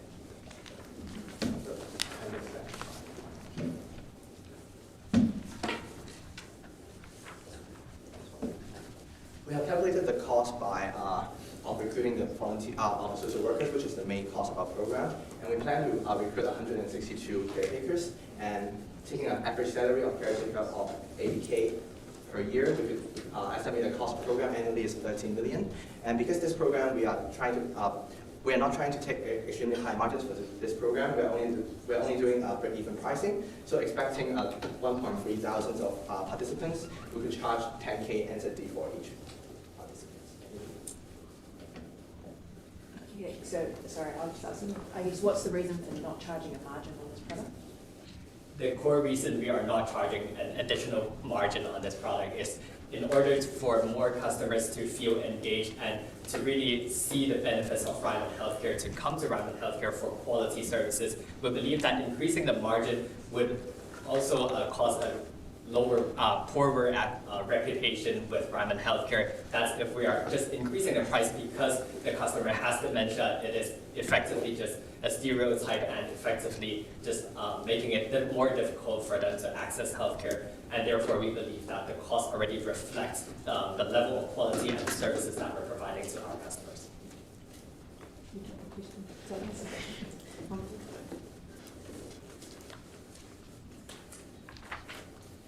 Any thoughts around our development program? Should we be developing more, developing less, developing differently? Right, of course. So with regards to the development cost, our main concern is with regards to the capital investment. We understand that Ryman Healthcare has recently pulled out of a couple of development sites, and we see that as one of the reasons for the lower debt capacity and the worry that it may not be able to meet the liquidity demands from building more sites, no matter across New Zealand or developing more in Australia.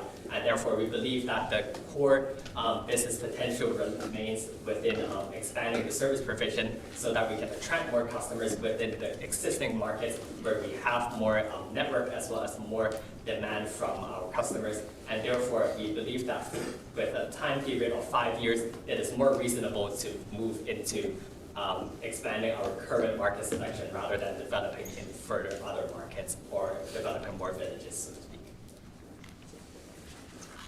Dementia care is very specialised and very challenging. Do you think that having a dementia specialised unit will impact on other residents wanting to come into a very large village where you advocate independent living and a high activity lifestyle? Yes, that would be a pretty high operational concern. However, we do believe that it is very important for dementia people to feel included as well as to basically live a normal lifestyle compared to other residents, and we believe that inclusive will be the core value for some of the customers choosing Ryman Healthcare. However, in terms of the operational or logistical challenges, we may need to consult further with, for example, some social workers with specialized training to see what we can work out in terms of the day-to-day. Thank you. On the same line of questioning, severe cases are very challenging to deal with. I guess bringing in uni students and volunteers to, I understand reducing the reliance on nurses, but do you think that could be quite challenging in terms of implementation? Sorry, thank you team, that's time. I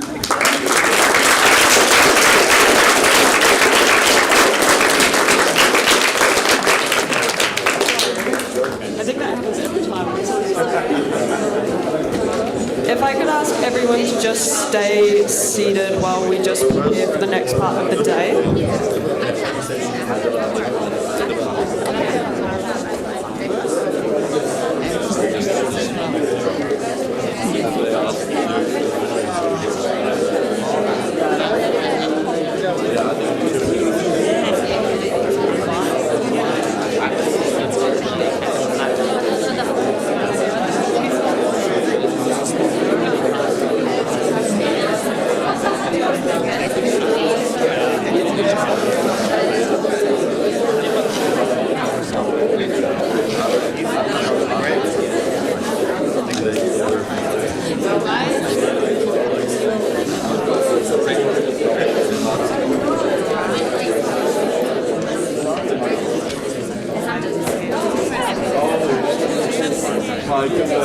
These are the teams.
So if you haven't been for all the cases, don't do you only can vote if you've watched all 5 presentations.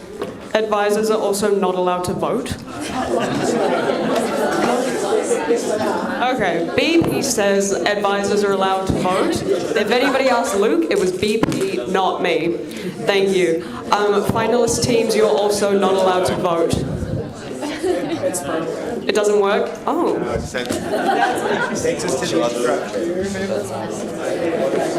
Okay, I'll get that sorted out. In the meantime, I'd just like everybody to put their hands together for our awesome judges today.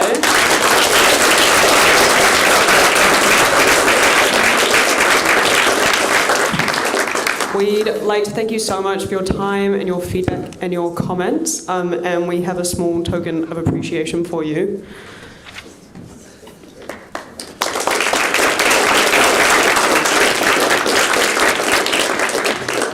Moving on to the rest of the day, results of the finals and of the People's Choice, once we can get the QR code working, will be announced at the formal dinner tonight.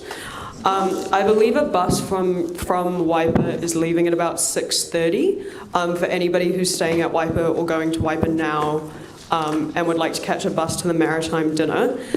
If anybody is still hungry in the meantime, we do spare lunches outside in the foyer if you would like to pick one up on your way out. Again, I'd just like to say, we'll do big speeches tonight, but I'd just like to say thank you so much for a wonderful week, and I look forward to seeing you all tonight for a wonderful dinner. Thank you.